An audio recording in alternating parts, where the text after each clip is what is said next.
ধরনের মানুষ। আমার সাথে আরেকজন জেলের আরেকজন হুজুর ছিল, উনি পড়াইতেন, উনি ইমাম, শেরপুর জেলের ইমাম মসজিদে, উনিও পড়ি।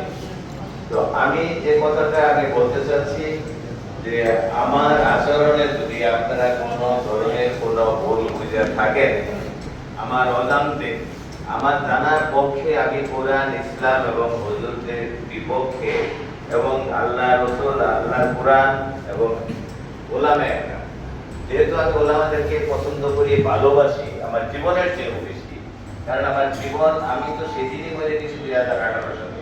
এখন আমার গুনাহ আছে, আমার হুজুরেরও গুনাহ আছে, কারণ গুনাহ আর আমার আর পৃথিবীতে আর কিছু নাই। আমরা নতুন জীবন আমরা ফিরত পাইছি। গুনাহকে যখন চোখ হাত পা বেঁধে নির্জন জায়গাতে, আমি যতটুকু আমার সাথে কথা হয়েছে যে প্রায় 4-5 ঘন্টা ড্রাইভ করে যখন একটা নির্জন স্থানে নিয়ে যায়, বলা হয়েছে যে এই এখনই গুলিটা করবে, গুলি করে ওনারা মেরে ফেলবে।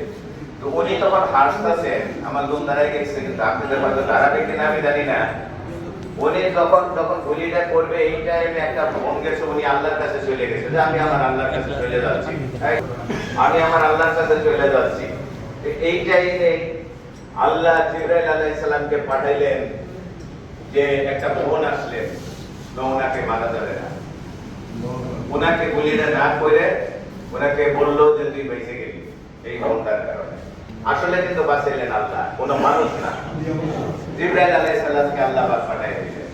যেরকম জিবরাইল আলাইহিস সালামকে পাঠিয়ে দিয়েছিলেন ফেরাউনের ওই মাটি দিয়ে মুখ বন্ধ করতে, তার সে যাতে আল্লাহর নাম জপতে না পারে, আর আমার হুজুরকে আল্লাহ পাক জিবরাইল আলাইহিস সালামকে পাঠিয়ে দিলেন উনি যাতে তার দুস্তরে বাঁচায় রাখেন, জীবিত রাখেন, আমরা যাতে তার মুখ থেকে এই কুরআন, হাদিস, হুজুরের পাক সাল্লাল্লাহু আলাইহি ওয়াসাল্লামের কথা আমরা শুনতে পারি।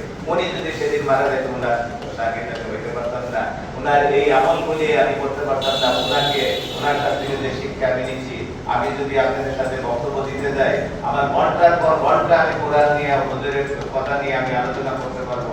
আমি ঘন্টার পর ঘন্টা আমি করতে চাই, আমি নির্বাচন চাই, আমি চাই ইসলাম, হুজুর যেটা বললো হুজুরের কথার বাইরে আমি একজন পরিমাণ নড়বো না, ধরি না, ধরবো না। কারণ কোরআন, হাদিস এবং হুজুরের পাক সাল্লাল্লাহু আলাইহি ওয়াসাল্লাম এনাদের বাইরে আমি একজন, আমি এবং আমার মেয়ে, আমার পরিবার একজন পরিমাণ যখন, আপনারা জানেন আমি ব্যবসার আগে, আমি যখন রাজনীতি করছি, রাজনীতির আগে যখন আমি পাক্কা ব্যবসায়ী ছিলাম, আমি কোনো মানে হারাম রোজগার করি না, কোনো চাঁদাবাজি করি না, কোনো জুলুম করি না, কোনো অন্যায় করি না।